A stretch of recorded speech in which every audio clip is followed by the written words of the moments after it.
요즘 아직도 계속적으로 이 중국에서 발생한 그 우한 지역에서 발생한 그 폐렴으로 지금 온 나라가 또 온 세계가 신음하고 있습니다. 문제는 이 상황이 빨리 끝날 것 같지 않다라는 데에 있습니다. 각 나라별로 백신을 개발한다 여러 가지 이야기들이 있지만 그러나 그렇게 쉬운 일 같지 않습니다. 그런데 분명한 것은 이 일도 하나님이 주관하고 계시다라는 것입니다. 인류 역사를 이렇게 보면은 인류를 강타한 그러한 질병들이 몇 번 있었습니다. 중세에 유럽을 강타한 이 흑사병, 패스트라고도 말하죠. 이 쥐의 벼룩, 그 쥐에 희생하고 있는 그런 벼룩들이 사람에게 옮겨가지고서는 생겼던 질병인데 무려 유럽 인구의 3분의 1, 그 당시에 유럽 인구가 7,500만 정도 됐는데 2,500만 명이 그 흑사병으로 한 번은 죽은 적이 있습니다. 그리고 또 근래에 들어와서는 1910년도인가요? 그 1차 세계대전이 있을 때 스페인 독감으로 인해서 한 1억 명 정도가 또 죽었다는 통계가 나오고 그렇습니다. 그래도 그것도 지나가리라. 어느 순간인가 이제 지나갈 수 있게 되어집니다. 그래서 아마 이 재앙도, 이 질병도 곧 아마 지나갈 것으로 믿습니다. 그러나 이 모든 것을 하나님께서 주관하신다라는 겁니다. 그래서 우리 믿는 사람들은 어떤 재앙이나 질병이나 환란이 찾아오면 그것에 대해서 막 두려워하고 좌절하고 할 것이 아니라 그것을 하나님 말씀에서 그 답을 찾으려고 우리가 노력을 하고 기도하고 해야 됩니다.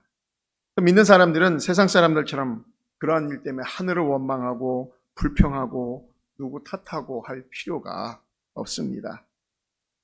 19세기의 일입니다. 미국 시카고에 무디 교회를 그 교회의 재정 담당을 하고 있었던 집사 중에 스패포드라고 하는 그러한 사람이 있었습니다. 그는 변호사였고 아름다운 아내와 또 딸 넷을 두고서 남부럽지 않게 살던 그런 사람이었습니다.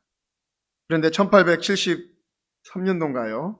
그 가정에, 평화로운 가정에 시련이 닥쳤습니다. 그 당시에 미국 시카고에 대화재가 일어났었습니다. 그 당시에는 집들이 나무로 지은 집들이라 따닥따닥 붙어 있고 그랬는데 한 곳에서 불이 났는데 그 불이 계속 집집으로 옮겨 붙어가지고서는 굉장한 그 대화재가 됐습니다. 시에서 어마어마한 그러한 집들과 공장, 교회들이 불이 타는 일이 있었습니다. 그때에 그 무디 교회도 불나가지고서는 굉장히 큰 피해를 봤었습니다. 이 스패포드 이분의 집도 불이 나가지고서는 전소가 되어져 버렸습니다.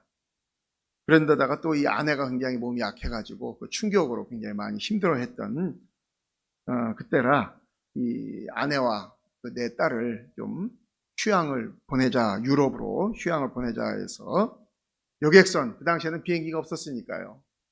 호화 여객선을 예약을 해가지고서는 유럽으로 먼저 보냈습니다. 왜냐하면 같이 가지 않았고 이미 그 배표는 오래전에 예약을 해놓은 거였기 때문에 그 아내하고 딸 넷을 먼저 보내고 이 집사님은 교회가 불나고 막 그랬으니까 이제 교회에 여러 가지 업무를 먼저 보고 그 다음에 쫓아가겠다고 해서 객실에 이제 아내와 내 딸을 이렇게 먼저 보내고서는 교회로 왔습니다. 여객선이 일주일 동안 이 대서양을 이렇게 순항하였으나 어느 날 새벽 2시에 손님들이 모두 잠든 그 시간에 영국의 그 철갑선인 로키안이라고 하는 배하고 이 배가 정면으로 충돌을 해서 그만 226명의 승객을 실은 그 배가 바닷속으로 가라앉아 버리게 됩니다. 사고 직후 이 스패포드 부인은 내 아이들을 이끌고서는 갑판 위에 올라가서 두려움 속에서도 무릎을 꿇고 하나님께 간절히 기도하는 동안 이 여객선이 침몰을 하게 된 겁니다. 30분도 채 못 되는 동안에 그 모든 일들이 부딪히고 침몰하고 하는데 다 이루어졌습니다. 다행히 이 스패포드 부인은 익사하기 직전에 그 구명병에 의해서 구조가 되었지만 4명의 아이는 다 익사하고 말았습니다. 9일 후에 이 스패포드 부인은 그 영국 웨일즈의 수도죠. 이 카디프에 도착을 해서 남편에게 전보를 쳤습니다. 혼자 구조됨이라고 그렇게 전보를 쳤어요. 소식을 들은 교인들이 찾아와서 그 스패포드 집사를 위로하자 그는 이렇게 대답했습니다. 내게 어려운 고난이 닥쳐왔으나 내가 주님을 의지하게 되니 매우 기쁘다.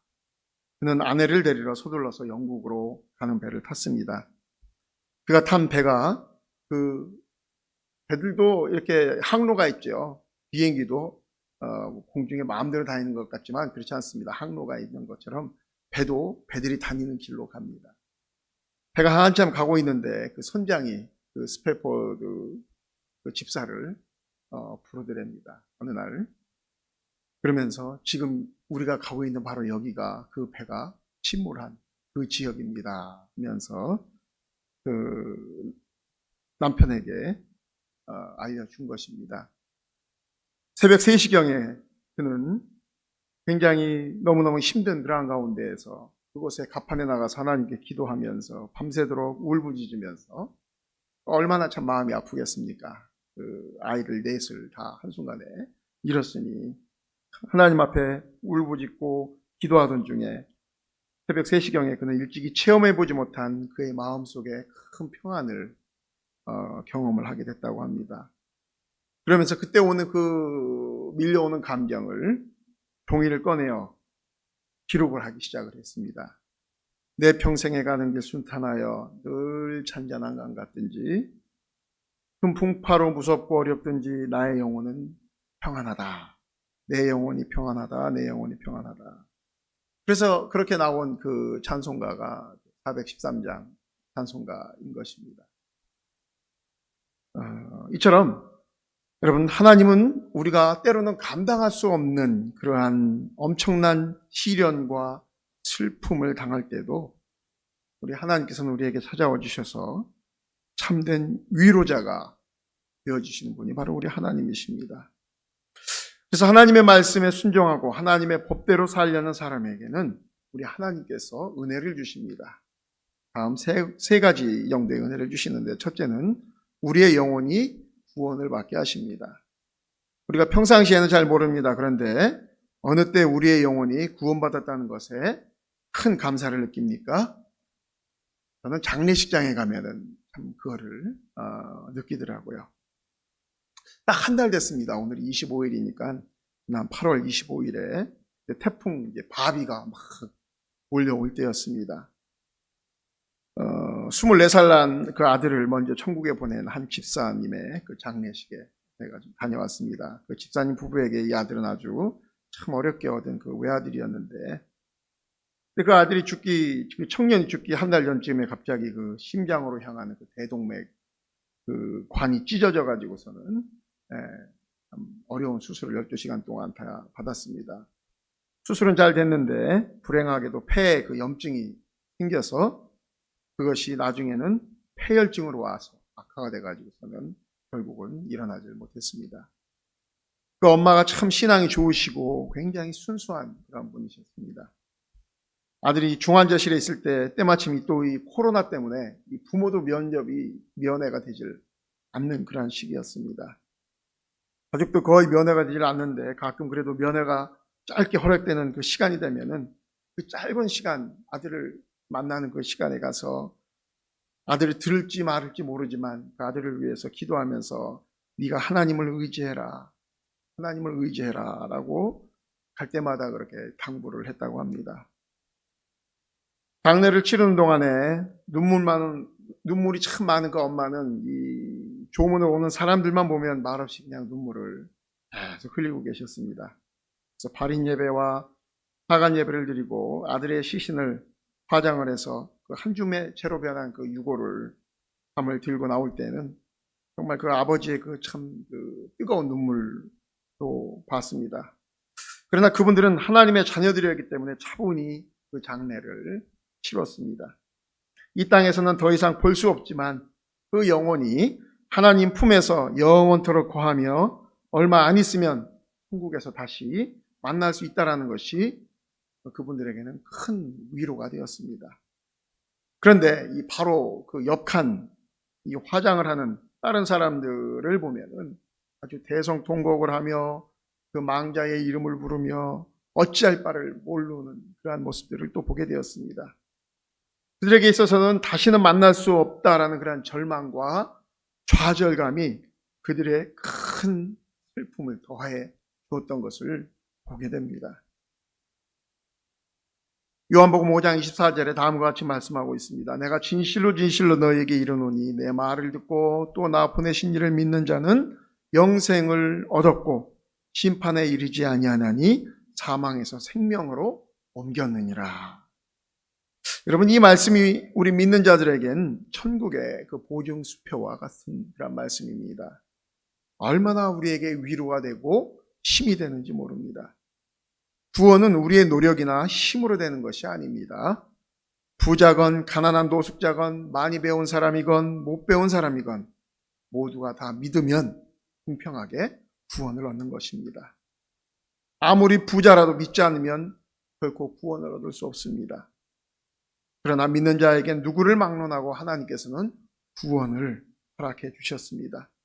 이것이 하나님 말씀에 순종하는 사람들에게 주어지는 첫 번째 큰 은혜인 것입니다. 둘째는 우리가 꿈과 비전을 갖게 하신다라는 겁니다. 우리가 너무나 잘 아는 말씀이죠. 사도행전 2장 17절에 보니까 하나님이 말씀하시기를 말세에 내가 내 영을 모든 육체에 부어주리니 너희의 자녀들은 예언할 것이요 너희의 젊은이들은 환상을 보고 너희의 늙은이들은 꿈을 꾸리라 라고 말씀합니다. 여러분, 예수님을 믿으면 생겨나는 여러 가지 변화가 있는데 그 중에서 가장 크게 나타나는 현상이 뭐냐면 꿈과 비전을 갖는다는 겁니다. 우리는 축구나 혹은 다른 것에 재능이 있는 그러한 어릴 때부터 재능이 있는 그 어린 아이를 보면 뭐라고 말합니까? 장래의 꿈나무, 미래의 꿈나무 이렇게 그 아이를 부릅니다. 여러분, 꿈이라는 건 무엇입니까? 장래에 내가 간절히 되고 싶은 최종 목표가 그 꿈이잖아요. 일반적으로. 그래서 노인보다는 어린아이들에게 꿈이라는 것이 어떻게 보면 꿈나무다 이런 말이 더 어울립니다. 어찌 보면 인생은 각자가 갖고 있는 그 꿈을 이루기 위해서 공부도 하고 훈련도 하고 인내하며 나아가게 됩니다. 이 말은 노인에게는 별로 어울리는 말이 아닙니다.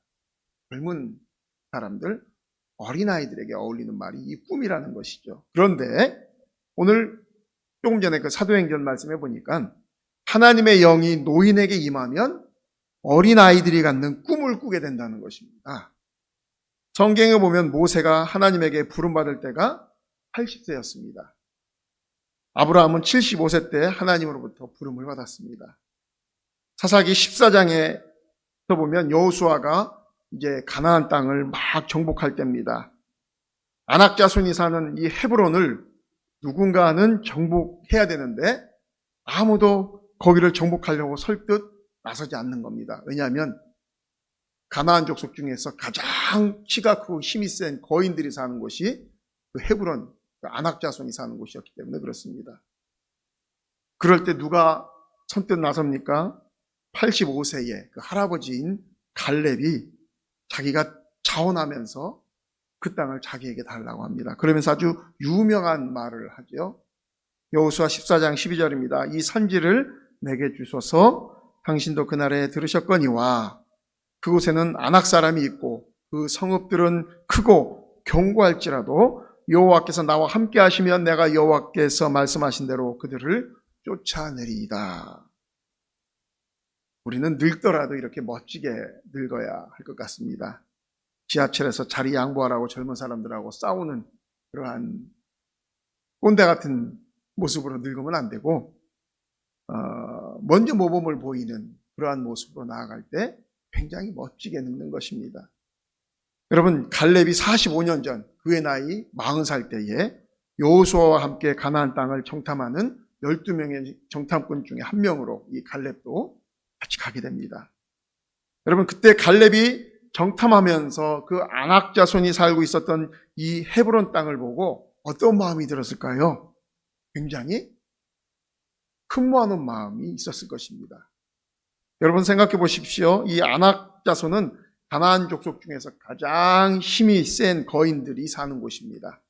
어딜 가나 여러분 힘이 있고 권력 있는 사람들이 사는 곳은 제일 좋은 곳입니다. 제일 좋은, 땅도 제일 좋은 땅이고 입지도 제일 좋은 곳을 그들이 먼저 선점하죠. 이 헤브론은 가나안 땅 중에서도 말 그대로 젖과 꿀이 흐르는 좋은 땅이었습니다. 그 증거가 모세가 보낸 12명의 정탐꾼이 헤브론에 있는 그 에스골 골짜기에서 굉장한, 우리가 왜 그 성하나 사파를 보면은 그 장정 둘이서 포도송이 하나를 이렇게 메고서 오는 그 사파를 보지요. 거기가 바로 이 헤브론 이곳입니다. 하나님의 영이 함께하니까 이 85세의 노인이 꿈을 안고 아낙 자손이 사는 그 헤브론을 정복하는데 앞장서서 나아갔던 것입니다.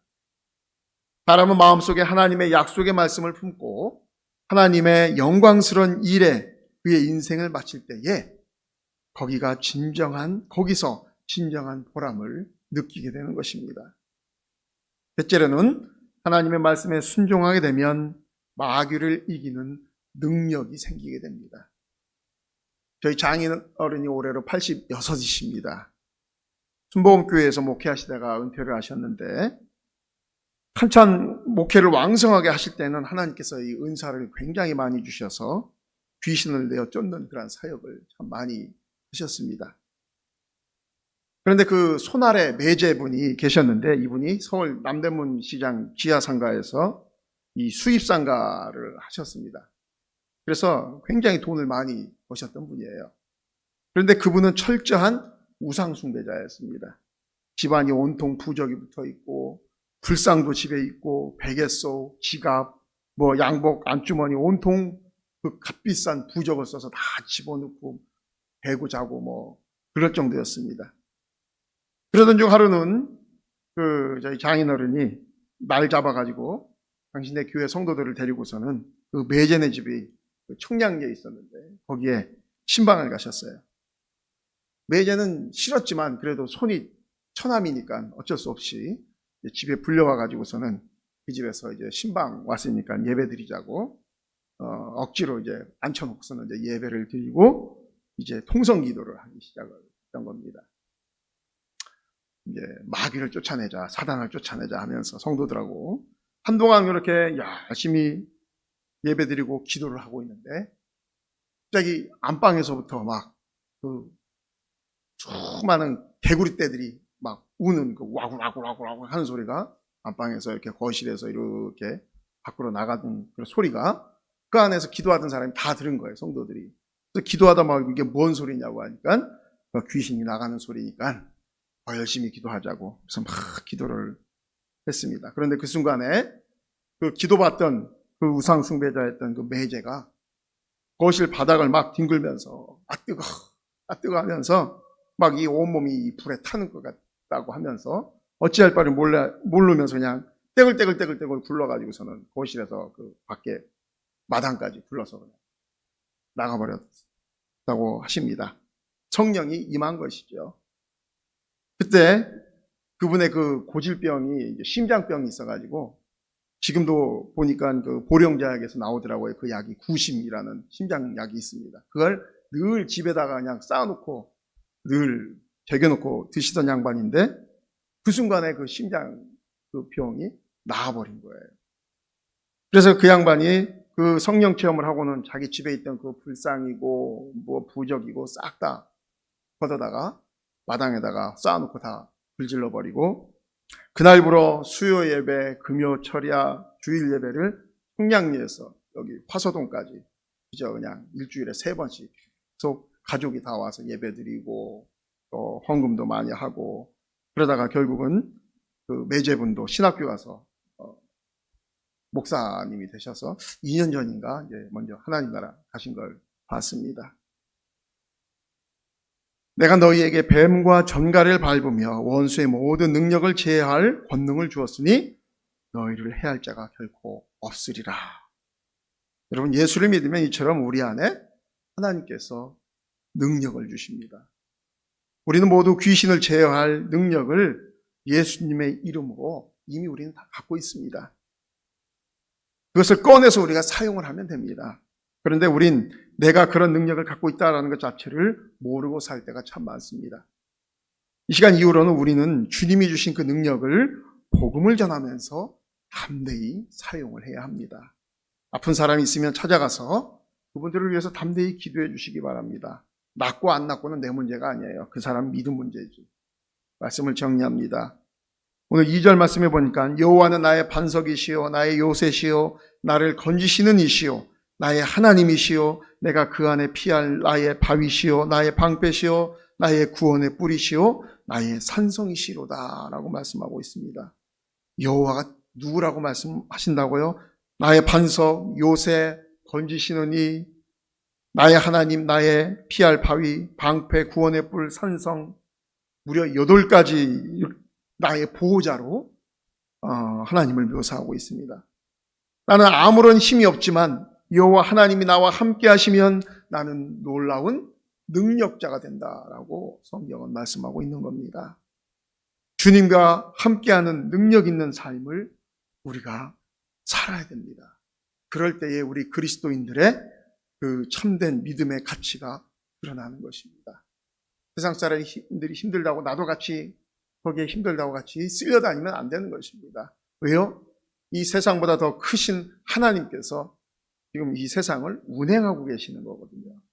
이 세상의 모든 일들이 하나님께서 운행하시는 것이기 때문에 우리는 그 하나님을 의지하며 지금 이 어려운 이 시기에도 분명히 이것도 하나님의 손에 의해서 하나님의 손바닥 안에 모든 것이 운행이 되어진다라는 걸 알면서 우리가 그분을 의지하며 하나님 안에서 우리도 함께 나아가는 그러한 삶을 사는 저와 여러분 될 수 있기를 주님의 이름으로 간절히 축원드립니다.